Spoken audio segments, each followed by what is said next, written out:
Sachaproadmusic.com. Parlant culture. Préserver nos valeurs culturelles, Pardon, culture. l'importance de la culture. Bienvenue à l'émission Parlons Culture, l'espace des artistes et des promoteurs culturels. Tu es bien installé, Small Chris?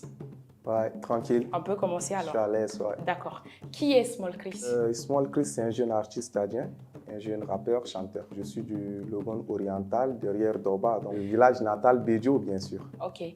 C'est quoi votre variété musicale là-bas? Est-ce qu'on retrouve tout ça dans tes sons? Pas totalement, parce que moi, d'abord à la base, je ne suis pas trop accro à des rythmes traditionnels. J'ai du mal à le faire en fait. Du coup, je ne l'utilise pas trop, mais si bien que dans ma localité, il y a tellement de variétés musicales que je peux citer les saïs, les banyans. C'est les rythmes de chez moi et c'est beaucoup plus utilisé. Je connais aussi des grands frères qui l'utilisent dans leurs chansons et ça marche très bien. Pourquoi toi, tu n'utilises pas dans tes sons? C'est parce que tu n'as pas assez connaissance de la chose ou bien c'est parce que tu as grandi ici en ville, comme on le dit souvent?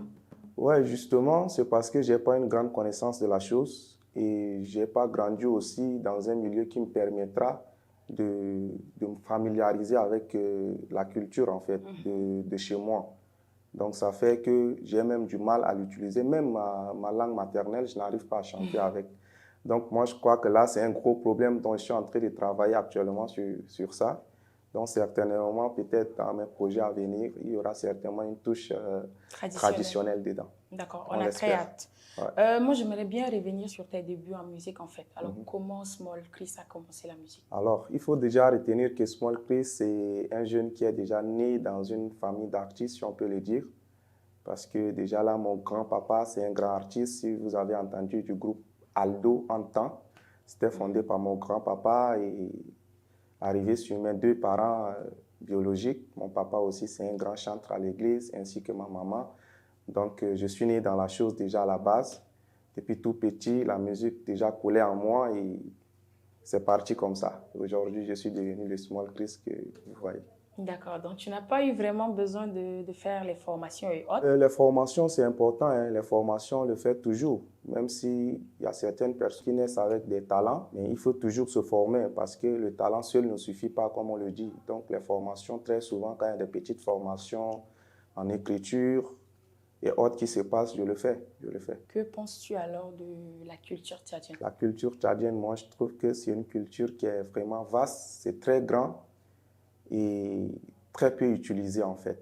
Très peu utilisé. Donc moi je trouve que le Tchad est doté d'une variété culturelle, mais que nous ne l'utilisons pas assez. D'accord. Je sais pas. Tu parles de la diversité culturelle et tout, justement. et qu'on ne l'utilise pas assez. Ouais. Alors, qu'est-ce qui fait qu'on ne l'utilise pas assez? Cette question, franchement, je sais pas. Moi-même, je me pose cette question. On a du mal à trouver cette réponse beaucoup plus sur les plateaux. Quand on pose ce genre de questions, les gens tâtonnent beaucoup plus, mais la réponse exacte, on n'arrive pas à trouver. Ça fait que c'est un peu difficile en fait. Je ne sais pas si c'est parce qu'on a tellement de culture et qu'on est dans l'embarras de choix parfois, je ne sais pas. Si c'est une incapacité de pouvoir les utiliser, je ne sais pas. Donc le problème se situe à plusieurs niveaux à cette question en fait. Ok, d'accord. Moi, personnellement, je trouve que c'est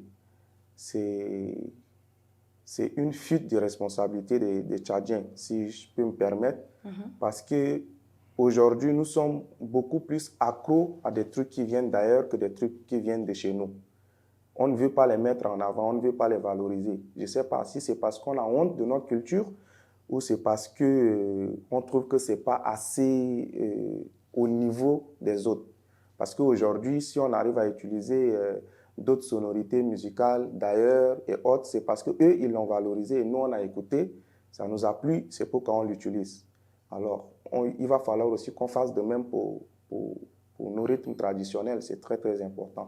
Ok. Si tu avais le pouvoir d'écrire en fait les recommandations dans une lettre et l'envoyer à un responsable culturel, qu'est-ce qu'on va retrouver dans ces recommandations? Premièrement, c'est de pouvoir encourager la culture. Parce que je trouve que les gens n'encouragent pas vraiment la culture en fait. Même des plus hautes autorités ne donnent pas vraiment de la valeur à cette culture. Et ça, c'est un réel problème. Et je crois que ça a des répercussions sur des gens qui devraient normalement l'utiliser. Parce qu'aujourd'hui, si les autorités, eux, n'arrivent pas à tendre la main, à promouvoir en quelque sorte la culture, les artistes ne pourront pas s'en servir normalement. Parce qu'il faut que l'aide vienne d'en haut. S'il y a un soutien qui vient d'en haut, ça va vraiment motiver ces artistes à pouvoir les utiliser très régulièrement.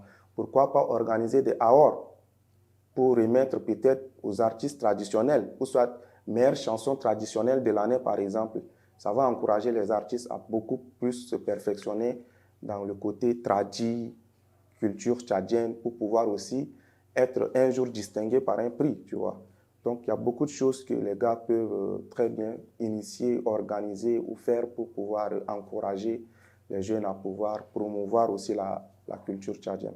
Ok, afin d'améliorer la culture Oui, tchadienne. d'améliorer en fait. Où est-ce que tu as l'habitude de faire tes concerts, tes showcases et autres? Au début, j'ai commencé dans les lycées. Hein.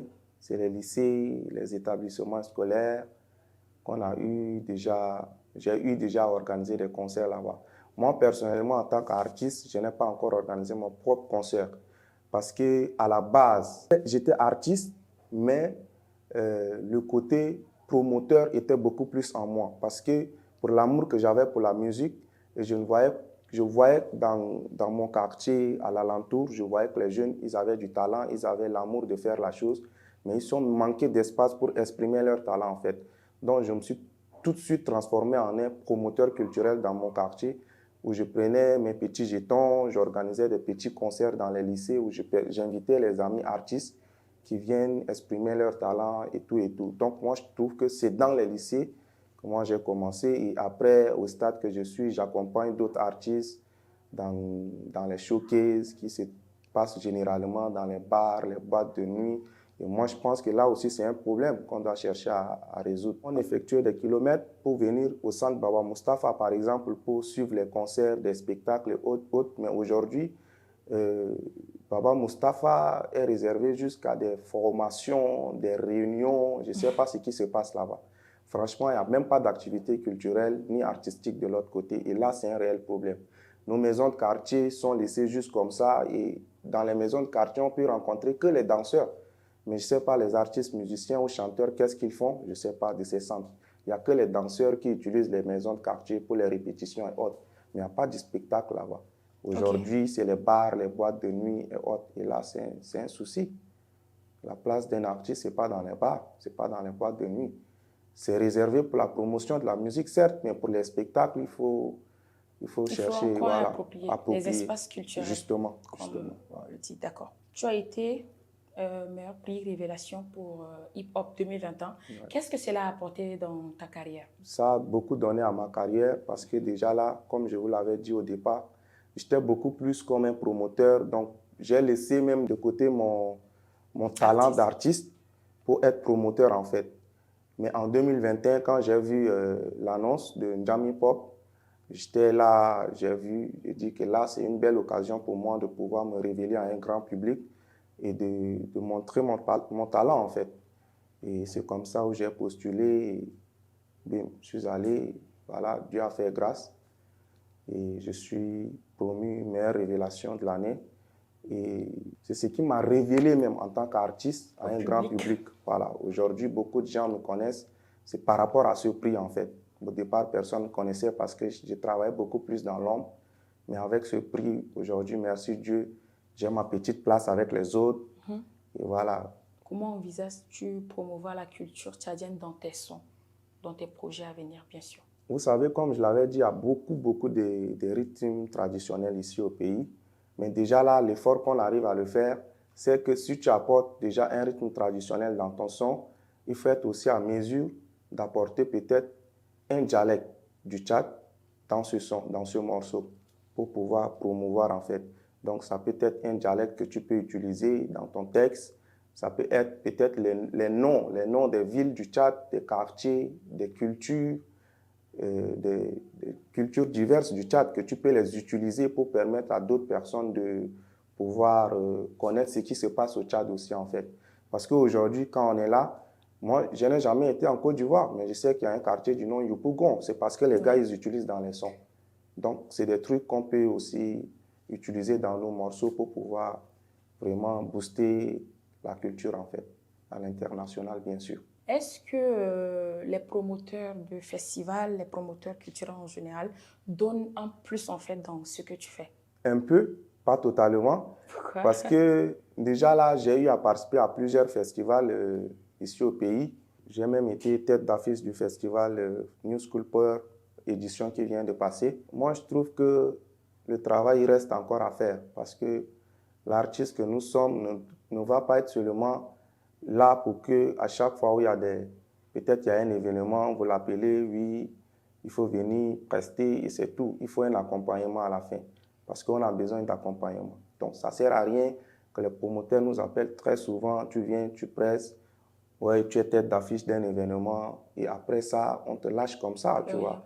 C'est pas trop bien. Donc, il va falloir trouver des stratégies pour pouvoir accompagner les artistes à la fin des événements, que ce soit des festivals. Parce qu'un festival aujourd'hui, si tu organises une édition, peut-être c'est une année plus tard que tu organises une autre édition.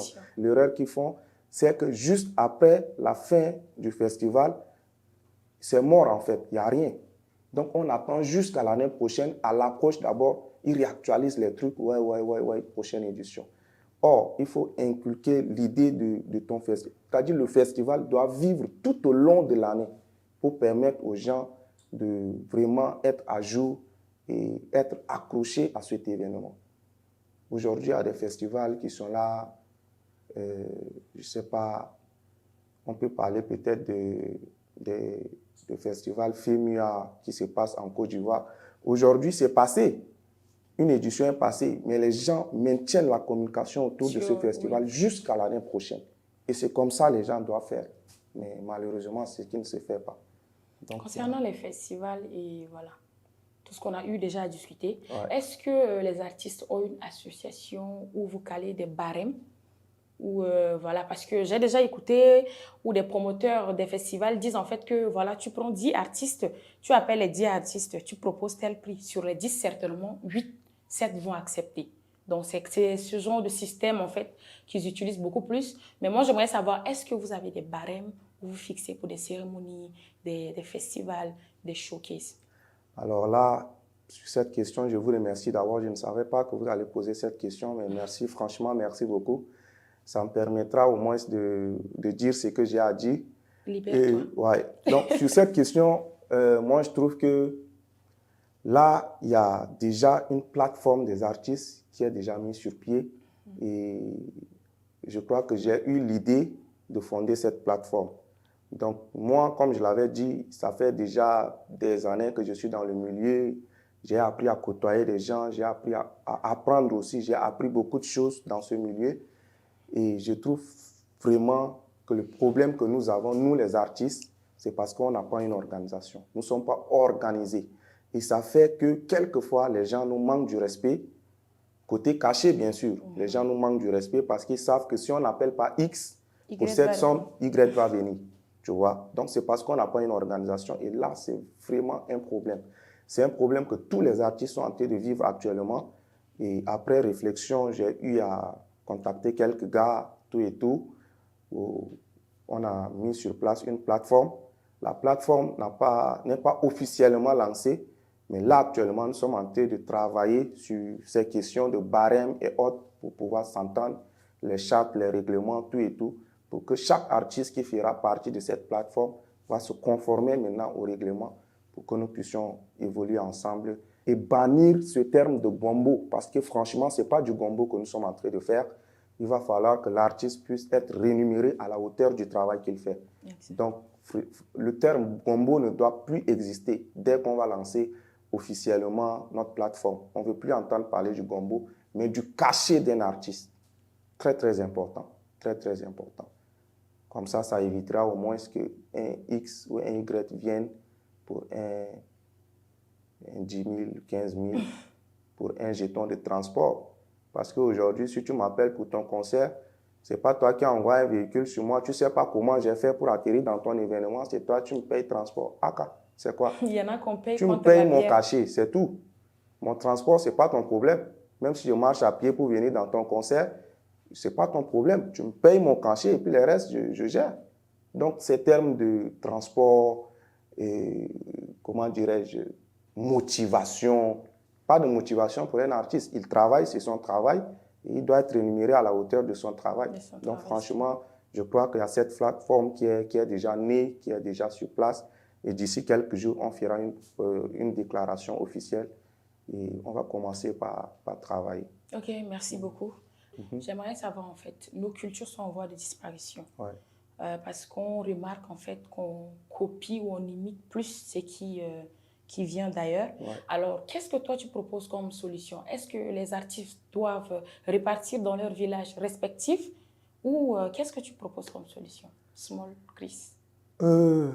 Franchement, sur cette question, c'est difficile, mais avec un peu de courage, de motivation, on va y arriver. Déjà là, repartir dans son village, c'est important aussi en tant qu'un artiste parce qu'il faut aller apprendre, connaître la chose pour venir l'utiliser. Parce que si tu ne connais pas, tu peux pas en faire bon usage en fait. Donc c'est important pour que chaque artiste puisse peut-être repartir dans son village, non seulement dans son village, mais dans d'autres aussi, dans d'autres villages du Tchad. Par exemple, si moi je suis de Logone oriental et que j'ai déjà appris, j'utilise déjà bien les sonorités de chez moi, il va falloir aussi aller dans d'autres localités. Parce qu'un artiste, d'abord, c'est un Tchadien. Donc, c'est la culture tchadienne qu'on doit promouvoir et non la culture de chez nous seulement. Okay. Donc, c'est important de sillonner le Tchad et découvrir certaines sonorités qui sont là, cachées, qui existent, mais que nous ne connaissons pas. Donc, il faut aller à la rencontre des sages du village, tout et tout, pour pouvoir connaître ces sonorités et venir les utiliser. Ça aussi, c'est très, très important. Et secondo, moi, je trouve que chaque artiste doit faire au moins l'effort d'utiliser une langue tchadienne dans ses chansons. Très, très important. Qu'on arrête de chanter en anglais, en chinois, en vietnamais. Qu'est-ce qu'on cherche à prouver en chantant en anglais ou en d'autres? On garde ça peut-être que pour d'autres choses. Mais si on veut vraiment faire parler du Tchad à l'extérieur, il va falloir commencer par les trucs de chez nous. Très, très important. Aujourd'hui, je vous donne juste un exemple simple. Si vous venez quelque part, par exemple, moi, si je viens dans un événement et que je commence à faire du rap hardcore, peut-être c'est quelques fans du rap qui vont applaudir. Tu vois? Et là, tu auras du mal à gagner le cœur du public. Parce que le public tchadien n'est pas comme le public d'hier, en fait. Très, très, très important. Attention aux artistes. Le public a tellement évolué. Aujourd'hui, quand tu viens dans un événement, tu joues, par exemple, la chanson de Baby Kitos qui est en train de tourner. C'est tout le monde qui danse, qui chante. Mais tu prends, par exemple, une chanson d'un rappeur qui est trop français, quoi. Ils sont pleins ici. Mais sauf que je ne vais pas citer le nom pour pouvoir les vexer. Évitons ça, voilà. s'il te plaît. Donc, tu vois, tu joues un truc rap français, chanté par un Tchadien, mais les gens vont rester comme ça. Ils vont s'ennuyer. Tu vois. Moi, je me rappelle un temps, j'étais dans le quartier nord, je faisais une prestation et il y a un gars qui était juste devant la scène là. Il m'a appelé « Heida, Heida ». Je lui ai bien regardé, il dit « Yalla Deli ». Tu vois, c'est parce qu'il n'a pas aimé. Et, or, si je chantais peut-être un rythme de chez lui, où il se retrouve dedans, il allait me permettre de continuer ma prestation. Mais en pleine prestation, un gars assis, il te dit « Heida, Deli ». Tu vois. Donc, franchement, on doit retravailler ce côté. Mettre du traditionnel, mettre la langue de chez nous, utiliser les mots que les gens connaissent ici au pays, ça va prendre. Pourquoi Aïe-1 de K2, mon frère A2, ça prend? Bien sûr. C'est un concept très simple, c'est un mot utilisé par tout le monde, c'est au quotidien en fait. Donc, Ouzama de Emel Lundouri. Emel Lundouri, ça prend aussi. Donc vous voyez, moi je demande à mes frères d'artistes de faire au moins l'effort quand même d'utiliser un peu les termes, les traditions, tout et tout de chez nous en fait. Ok. Quel est ton meilleur titre et si tu peux nous faire un petit a cappella pour la fin? Mon meilleur titre, c'est en featuring avec mon frère, mon ami, Mr. Pif, un jeune réalisateur aussi. Et le titre, c'est Shilak Dendouri. C'est un truc, là, je vous explique un peu d'abord le concept et après, je pourrais chanter en fait. Shilak Dendouri, c'est quoi? Shilak, c'est en anglais. Ndure, on sait que c'est un terme utilisé ici en fait. Donc ce qu'on a fait, on a pris un rythme purement américain, mais on a ramené du tchadien dedans. Tu Tu vois, les mots que tu écoutes là-bas, c'est trop tchadien. C'est pas américain, mais le rythme, il reste américain. C'est à la tendance et les gens ont kiffé. Donc, ça fait bad girl, she like Dendoure. Hey, she like Dendoure. Good girl, she like Dendoure. Hey, she like Dendoure. Mariam, Thierry Dendoure. Hey, yo, Thierry Dendoure. Même la fille du pasteur aime l'Endoure. Tu vois? Donc, c'est un peu rigolo et les gens, ils kiffent ça. D'accord. Ouais. Merci beaucoup. Hein. Ce fut un plaisir de t'avoir sur le plateau de Parlons Culture. Et aux abonnés, restez connectés pour d'autres numéros. À bientôt. Merci beaucoup. Merci à vous. Parlons Culture.